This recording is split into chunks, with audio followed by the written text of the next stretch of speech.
Hello, Galaxy. I'm Chris Perillo, and this is my view in fewer than two. Apple didn't really mention AI at WWDC.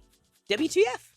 Well, BTW, that doesn't mean that they're not interested in the advancements of artificial intelligence, although I would argue, and it has been posited, that what we call AI is really more general pattern recognition. That's fine.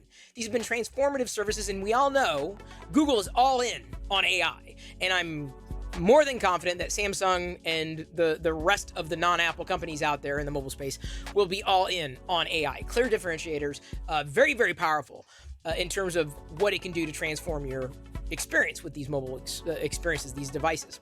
So I'm not nervous about them not mentioning AI, but it just makes Siri seem to be, well, Siri.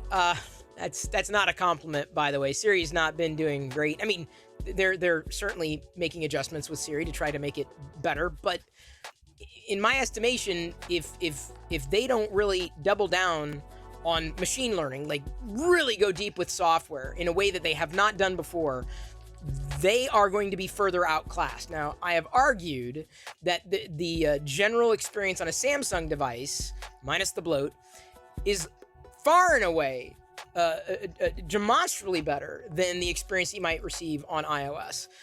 Not just the snappiness, not just the fluidity, not just the lack of general jank on the Samsung device, and to a certain degree, a Google Pixel as well. But this is just going to be, I feel, a huge rift between the two. Let's set aside the buzzword for a second, because they didn't even talk about the metaverse. Thank God. That was a trend that I'm glad we're over, at least for the time being. And, you know, what happened to NFTs and crypto? Yikes.